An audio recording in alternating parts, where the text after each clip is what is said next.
While Blackwood is out of touch with the outside world, it is not completely isolated. The modest Blackwood County Airport hosts a number of private flyers from across the southeast, whose traffic has unknowingly provided Blackwood with one of its curiosities, in the form of an invasive species. Compared to the other species in the valley, the origins and habits of gremlins are more widely known. Gremlins, evidently of distant primate origin, are social creatures, and have adapted to live and scavenge in human material environments. Males collect large or shiny objects as a courting behavior, with unsuccessful males often being ostracized until they amass a sufficient collection. The gremlin population in Blackwood is confined mostly to the airport, and their frequent sabotages are accepted as part of the business.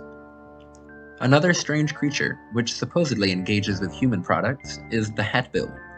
According to folklore, this elusive creature has a propensity for collecting stray headwear. Hatbills are believed to be avian, perhaps distantly related to ducks, and they have evolved unique head shapes which resemble common hats.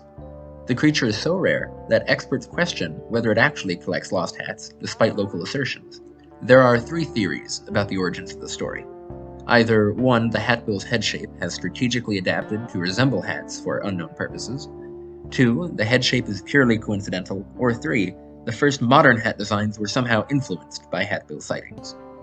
There is an even rarer creature, critically endangered and reduced to a single known individual. In one standing pond, drivers-by sometimes report inexplicable bubbling and thrashing. Only once has the creature fully emerged. The unnamed beast is amphibious, intelligent, and docile, and was easily goaded by one young man into the back of his truck as a novelty for a party. Once this escapade was registered by the Tennessee Bioresearch Agency, the creature was returned to its habitat under strict surveillance. According to the perpetrator, a student from Jeb Oldman University, the beast was socially awkward and had difficulty fitting in since it had been out of touch for so long. Jeb Oldman University is situated in an adjacent valley on the shores of Lake Atacalaculla. This small historic institution boasts the strange tradition that it is deathly bad luck to step on the decorative cement seal in front of the main office. Legend holds that this is encouraged by management, who would not want students to disturb an entity imprisoned beneath the seal. Supposedly, cracks in the concrete reveal where unwitting students violated the tradition one night by dancing on the seal. The emerging beast scattered the students and devoured a Bluetooth speaker, which continued to play from the creature's gullet. Fortunately, whenever the creature neared them, the speaker reconnected, and the blast of noise gave them time to flee until the Tennessee Bioresearch Authority arrived to restrain the beast.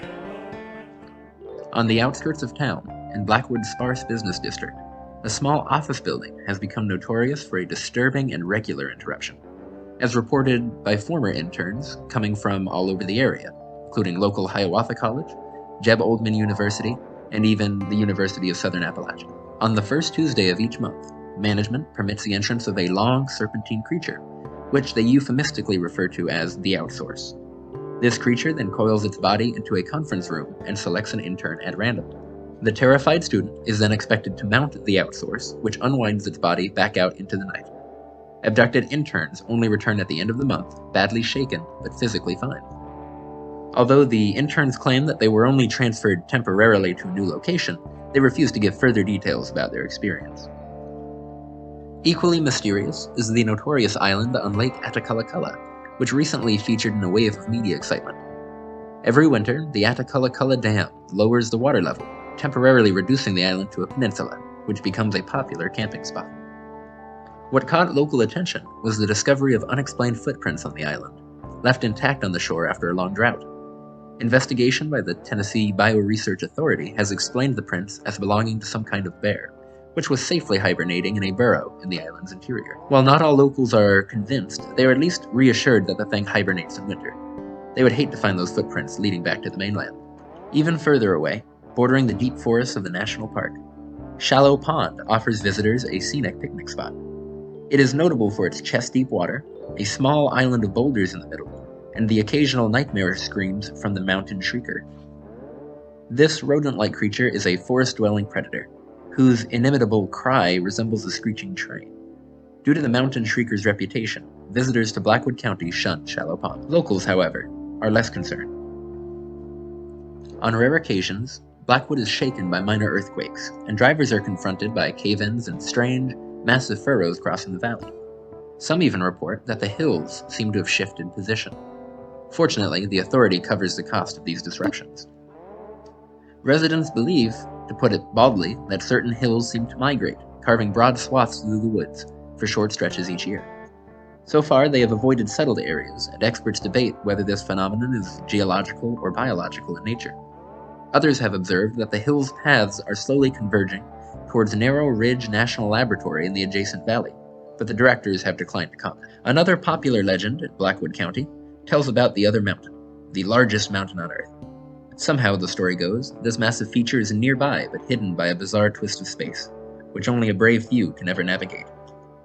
Tall tales abound about the strange things that inhabit the mountain, especially the omnipresent flatworm-like creatures whose simple body plans withstand the other mountain's fluctuations of temperature and pressure.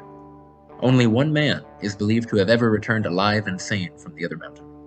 Butch Tucker, easily the most famous resident of Blackwood, was an enigmatic, legendary figure whose reputation has grown since his latest unexplained disappearance. Butch Tucker's resume includes, but is not limited to, multiple non-consecutive terms as mayor, military service in multiple wars, only 2 of which he started, archaeological work, philanthropy, a patent for a diesel-powered hand drill, translating the Bible into spoken Braille, respect towards women, and of course, the perfect mullet.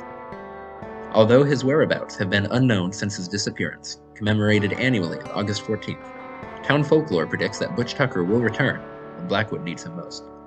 When taking the interstate north from Blackwood, drivers are warned not to accidentally take the exit for Concord. While this fear is dimly defined, it is an observed fact that while occasional drivers take the exit, few have ever been seen entering the interstate from the city.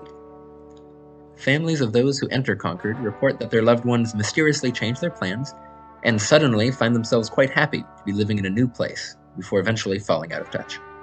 One group of travelers managed to return, although quite shaken by their experience. Although there is nothing apparently sinister about the sleepy town, it had proven very difficult to leave for reasons they refused to share. All that is known is that these travelers have since been actively encouraging other townspeople to visit Concord.